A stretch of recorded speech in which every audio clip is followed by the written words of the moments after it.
તો રાજ્યમાં 6 જગ્યાએ યોજાશે એલઆરડીની પ્રેક્ટિકલ પરીક્ષા 76,000 ઉમેદવારોને કોલ લેટર ઇસ્યુ કરી દેવામાં આવ્યા છે। અમદાવાદ, ગાંધીનગર, વાવ, રાજકોટ, વડોદરા, નડિયાદ ગ્રાઉન્ડ દરેક સેન્ટર પર એક આઈજી, ડીઆઈજી, એસપી કક્ષાના અધિકારી હાજર રહેશે। ત્યારે રનિંગ માટે આરએફઆઈડી ટેકનોલોજીનો ઉપયોગ પણ કરવામાં આવશે। 26 ફેબ્રુઆરીથી 8 માર્ચ સુધી યોજાશે પ્રેક્ટિકલ પરીક્ષા। છેલ્લા 3 દિવસમાં મહિલા ઉમેદવારોને પરીક્ષા લેવાશે। ત્યારે સેન્ટ્રલ કંટ્રોલ રૂમ, સીસીટીવી સુવિધા પણ ઉપલબ્ધ કરી દેવામાં આવી છે।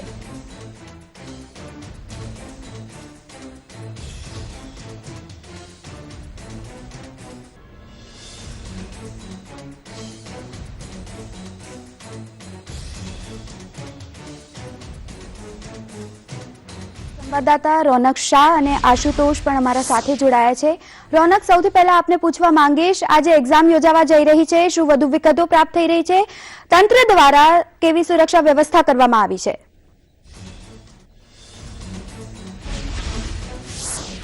जी ચોક્કસ કે જે પ્રમાણે 2 મહિના પહેલા જે એલઆરડીની જે પરીક્ષા જે યોજાઈ હતી અને ત્યારબાદ આજે 2 મહિના પછી અત્યારે હાલ જે ફિઝિકલ ટેસ્ટ અહીંયા જે યોજાઈ રહ્યો છે, 12 દિવસ સુધી જે અહીંયા ફિઝિકલ ટેસ્ટ યોજાશે। વડોદરા શહેરની જો વાત કરવામાં આવે તો 8,000 જેટલા ઉમેદવારો અહીંયા ફિઝિકલ ટેસ્ટ આપશે અને વડોદરા શહેરમાં જે લાલબાગ જે પીટીસી ગ્રાઉન્ડ છે ત્યાં આગળ હાલ જે આપ જોઈ શકો છો જે ગ્રાઉન્ડની અંદર એ લોકોનો અત્યારે હાલ જે ફિઝિકલ ટેસ્ટ અત્યારે ચાલી રહ્યો છે। 12 દિવસ સુધી હાલ જે વિદ્યાર્થીઓ અહીંયા આવશે અને ફિઝિકલ ટેસ્ટ આવશે। અત્યારે આપણી સાથે જે વડોદરા શહેરના જે જોઈન્ટ સીપી છે જે આપણે એમને પૂછવાનો પ્રયાસ કરીશું।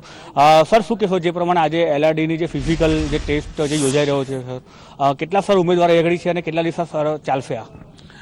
વડોદરા શહેર ખાતે પોલીસ તાલીમ શાળામાં લોકરક્ષક ભરતીના ઉમેદવારોનો આજે શારીરિક કસોટી ટેસ્ટ છે। અહીંયા ખાતે 7,999 એટલે 8,000 પુરુષ ઉમેદવાર છે, 3,775 જેટલા સ્ત્રી ઉમેદવાર છે। આજે 750ની બેચ છે, પહેલો દિવસ છે। વિદ્યાર્થી જે ઉમેદવારો આવે છે ને 5 વાગે અમે લોકો એન્ટ્રી આપીએ છીએ, 35 એમનું રજિસ્ટ્રેશન શરૂ કરી દઈએ છીએ। પછી બાયોમેટ્રિક સિસ્ટમ, આરએફઆઈડી રજિસ્ટ્રેશન અને પહેલું એનું રનિંગ શરૂ થઈ ગયું છે।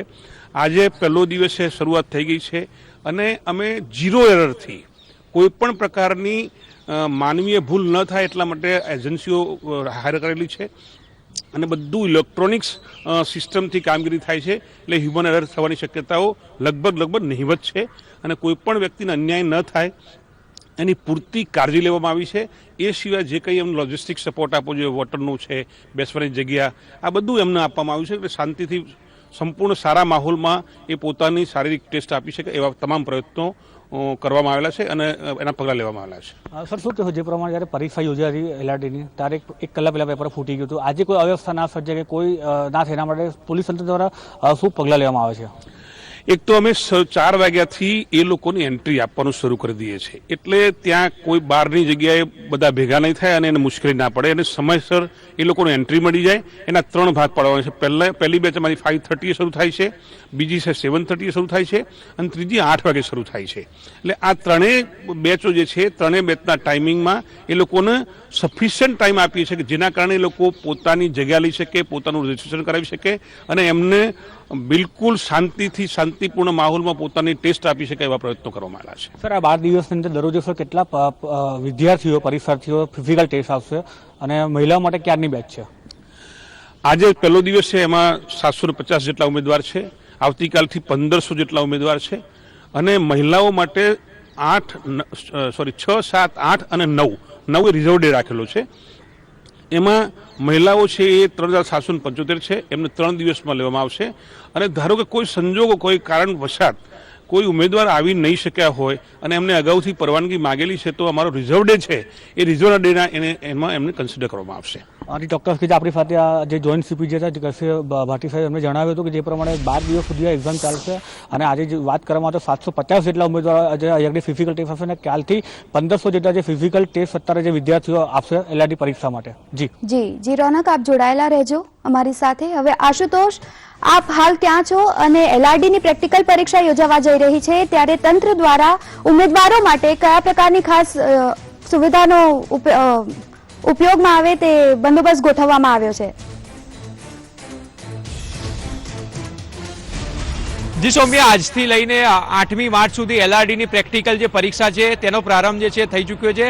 હાલમાં હું ઉપસ્થિત છું એસઆરપીનું જે હેડક્વાર્ટર છે અમદાવાદ ખાતે આવેલું શેરપુર ખાતે, જ્યાં કહી શકાય કે મોટી સંખ્યામાં ઉમેદવારો જે છે તે અહીંયા ઉપસ્થિત રહ્યા છે. અને ખાસ વાત કરવામાં આવે તો તંત્ર દ્વારા તમામે તમામ જે તૈયારીઓ જે છે એ કરવામાં આવી છે. અને વાત કરવામાં આવે તો કંટ્રોલ રૂમ જે છે એ પણ રક્ષા શક્તિ યુનિવર્સિટી ખાતે તૈયાર કરવામાં આવ્યું છે, જેમાંથી સાથે સાત સેન્ટર જે રાજ્યભરમાં યોજાવાની પરીક્ષા છે તેનું કંટ્રોલ જે છે ત્યાંથી થશે. અને તમામે તમામ સેન્ટરો ઉપર સીસીટીવી ગોઠવવામાં આવ્યા છે, જેથી કરીને પડે પડની માહિતી જે છે એ મેળવી શકાય. સાથે સાથે જે ઉમેદવારો પ્રેક્ટિકલ પરીક્ષા આપવાના છે તેમને પણ આરએફઆઈડી લગાવવામાં આવ્યું છે, એટલે મિનિટ ટુ મિનિટ અને માઇક્રો સેકન્ડમાં ની દોડમાં કહી શકાય કે કોણ ઉમેદવાર ચોક્કસ છે તેની માહિતી મળી શકે. સાથે સાથે વાત કરવામાં આવે તો 75,000 કોલ લેટર જે ઇસ્યુ કરવામાં આવ્યા છે અને તેઓને 8મી માર્ચ સુધી જે છે એ બોલાવવામાં આવશે.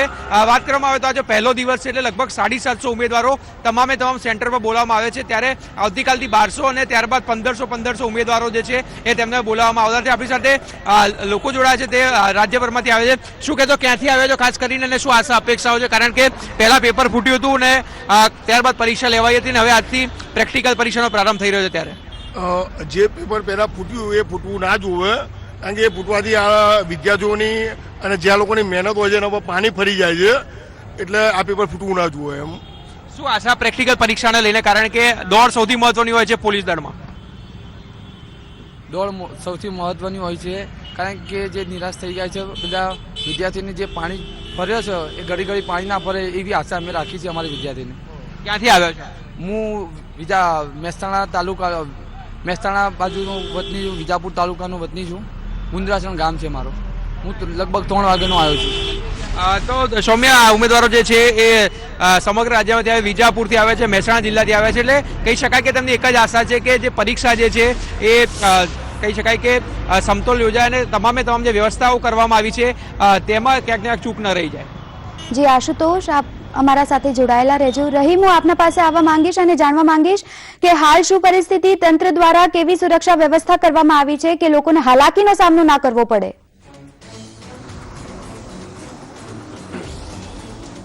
જી ચોક્કસપણે સૌમ્યા, જે રીતના વાત કરવામાં આવે તો એલઆરડીની જે કહી શકાય પ્રેક્ટિકલ પરીક્ષા આજથી શરૂ થઈ રહી છે. જે લેખિત પરીક્ષા હતી તે પૂર્ણ થઈ ગઈ છે. એકવાર ભલે પેપર લીક થયું, પરંતુ જે જવાનો છે તેનો જોશ છે તે અત્યારે એવો જોવા મળે છે. અત્યારનું દ્રશ્યો જે દેખાડવા માંગીશ, જે પરીક્ષા સ્થળની બહારથી છે, કારણ કે અંદર કોઈ પણ વ્યક્તિને અંદર જવાની મનાઈ છે. પરીક્ષાર્થીઓ સિવાય કોઈ પણ વ્યક્તિ અંદર જઈ નથી શકતો. જે રીતના દ્રશ્યો તમે જોઈ શકો છો કે રાજકોટથી દૂર એસઆરપી જે કેમ્પ આવેલો છે ત્યાં આ પરીક્ષા લેવામાં આવી છે. આજની જો વાત કરવામાં આવે તો આજે 750 જેટલા પરીક્ષાર્થીઓને પરીક્ષા દેવા માટે બોલાવવામાં આવ્યા છે, અને તેઓની હાલ વહેલી સવારે 6 વાગ્યાથી જે પરીક્ષા છે તે શરૂ થઈ ગઈ છે. હાલની જો વાત કરવામાં આવે તો હાઇટ છે, છાતી છે, વજન છે, તે તમામ પ્રકારની જે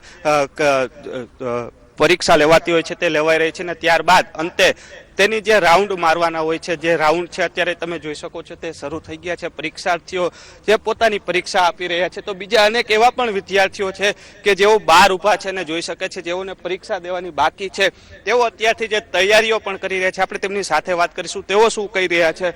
શું કહેશો, જે અત્યારે તમે તૈયારીઓ કરી રહ્યા છે, કઈ પ્રકારની તૈયારીઓ ચાલુ છે? અત્યારે તો ઓલરેડી ગ્રાઉન્ડની એની પ્રક્રિયા ચાલુ છે. જ્યારે તમે જ્યારે લેખિતની તૈયારી કરીએ એ પછી અત્યારે જે પ્રેક્ટિકલ હોય છે એ બહુ સારી તૈયારી છે અત્યારે અમારી લોકોની. ખાસ પ્રેક્ટિકલ પરીક્ષા દેવા જતા હોય છો, કઈ પ્રકારની પરીક્ષા લેતા હોય છે અને શું તૈયારીઓ તમારે રાખવાનું? સૌથી પહેલા જ્યારે તો પ્રેક્ટિકલ હોય છે ત્યારે રનિંગની પ્રેક્ટિસ કરવાની હોય છે. એ પછી જ્યારે હોય છે ચેસ્ટની જાતી હોય છે, હાઇટ હોય છે, એ બધી પરીક્ષા હોય છે. કેવી તૈયારી? રોજના કેટલા રાઉન્ડ મારો છો? ક્યાં પ્રેક્ટિસ માટે જાઓ? રોજનું 5 કિલોમીટર ઓલરેડી રનિંગ તો પૂરું કરવાનું હોય છે. જેમ બને એમ જે ઓછા ટાઈમિંગની અંદર થાય એમ બધું માર્ક્સ મળે છે. એ રીતના તૈયારી કરવાની હોય છે. તો જે રીતના વાત કરવામાં છે, પરીક્ષાર્થીઓ તૈયારીઓ કરી રહ્યા છે અને સાથે બીજી બાજુ જે પરીક્ષા છે તે ચાલુ પણ થઈ ગઈ છે. તો કહી શકાય આજે પ્રથમ દિવસે 750 પરીક્ષાર્થીઓની પરીક્ષા લેવામાં આવશે. જી આશુતોષ, રોનક અને રહીમ, આપ ત્રણેયનો આભાર અમારા સાથે વાતચીત કરવા માટે.